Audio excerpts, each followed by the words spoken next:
All right, good afternoon, everybody. This is Tanisha Bradley of Rosenwald Collegiate Academy, and I'm here today to give a brief demonstration of how to create and set up a Google slide for instruction with incorporated Nearpod plug and play functionalities.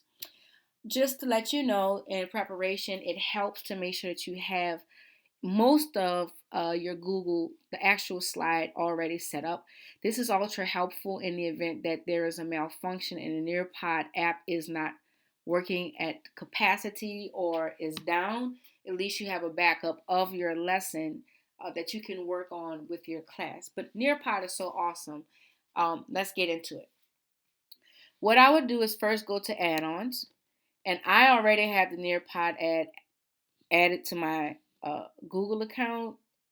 If you don't already have that set up, it helps to get that done and out of the way. And what it does is opens up and gives you some options to plug, play, and do whatever you need. Okay. I will not preview each and every single one of these, but some of the ones that are a little bit more complex or just some of the features, I'm going to show you a few of them.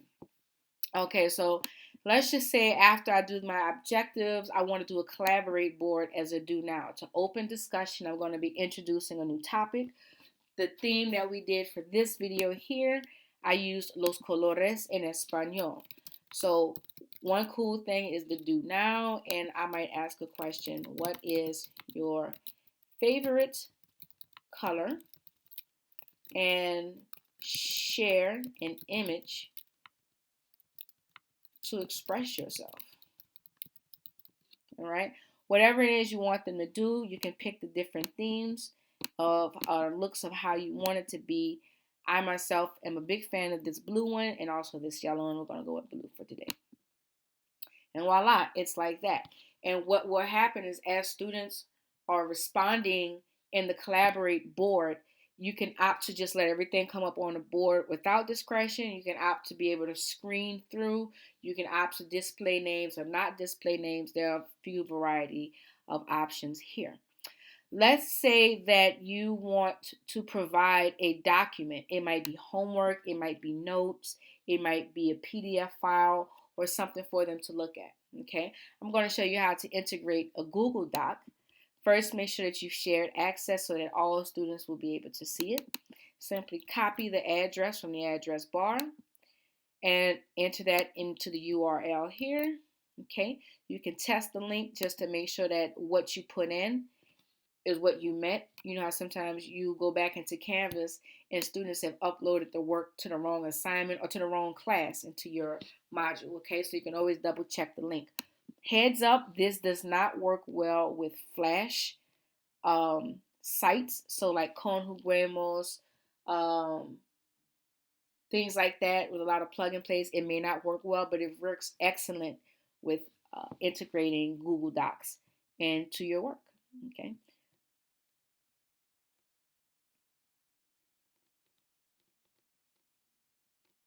I can't believe we're having a Nearpod failure in the middle of me demonstrating how to set up a Nearpod lesson. Let's try that again.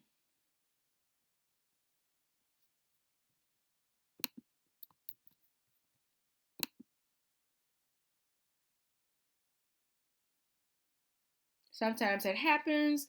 Voila, you just try it again and you move on with your life.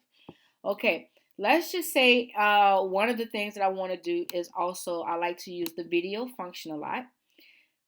If you already have a video picked out on YouTube, go ahead, share it, get the URL for it, copy it. And what I would do is sometimes there's things in the library of Nearpod that you can use. You may have uploaded your own video if there was something you created on your laptop or on your camera. Okay, you may have pre-selected videos that you saw from the video library that you just etched over. So for example, when we did Frida Kahlo, I saved it and it's here for me to integrate again. This time I'm going to use YouTube. I enter the URL or the link, click on it, and I can enter it. Okay, now it might take a minute for this to load. This was a very short video, so it didn't take long.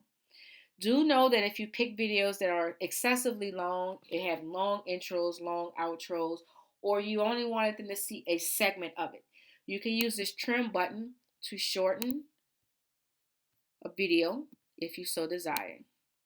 Another cool function is the add activity button. At any given point in the video where you deem necessary, you can add activity and do either multiple choice question. Okay, you know how that goes. I don't need to explain it. For this video here, I'm going to use open-ended question.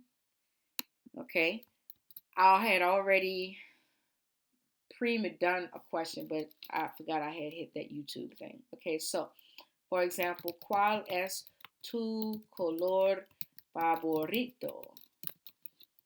All right, and I want them to answer in Spanish,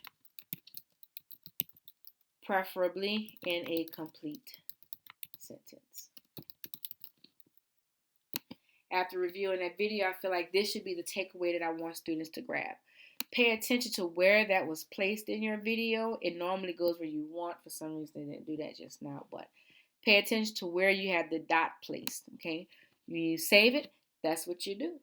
One more really super cool and awesome feature that I would like to show you is, as language teachers, we want to know that the kids can actually speak the language that we are teaching them.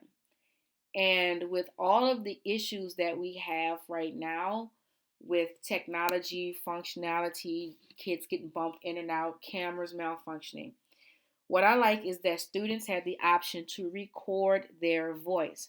So say, for example, I can give you a prompt, and the prompt will be, again, to record your voice. ¿Cuál es tu color favorito? Dime en español. Tell me in Spanish. If I want to give it a time, I can set a timer. I'm going to say, okay, you have a minute and a half, 2 minutes to respond. I can select the time. I find that very helpful to minimize Google cheating. If I give them a time, I'm putting them in a position where they don't have a lot of time to go on Google and look things up. I can engage what they can actually do in that time frame, okay? Now, if you want this to be something that they do by voice where they speak, as you all did in the lesson, make sure you click Enable Student Recordings. If not, it's only going to give them the option to type, okay?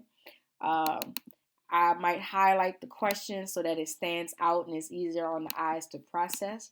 Green is a color that means go, okay? I might make this part red because red is usually the color for record, right? The record button is almost always red. And then I'm going to make this a little bit bigger for those of us with very, very bad ojos. All right, and make sure that you save.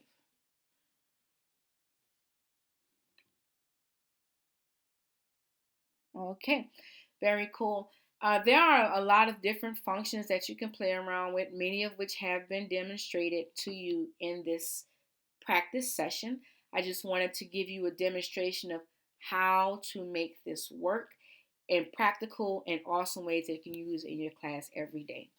The last thing is, at any point in time when you are finished, you've looked at your lesson, you've previewed it, just hit save and go to Nearpod, and it will automatically take you to your Nearpod account and generate a code.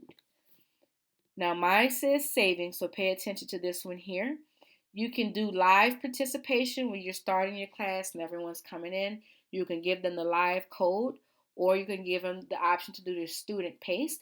This is really awesome if you want to take today's live lesson and then you want to put it in Canvas as a makeup lesson for kids who might have been absent, kids who might have been receiving counseling services or a reading intervention, and they joined your class late. Sometimes kids have technical malfunctions and difficulties. They aren't able to keep up with the progress of class. So I find that using student paste as a fallback option for students to still be able to experience everything in the lesson that happened during synchronous instruction. Okay, so you have two very different ways. And of course, you can always preview a lesson before you start it, just to make sure that all the ducks are in a row and that it looks to students the way that you would like for it to look.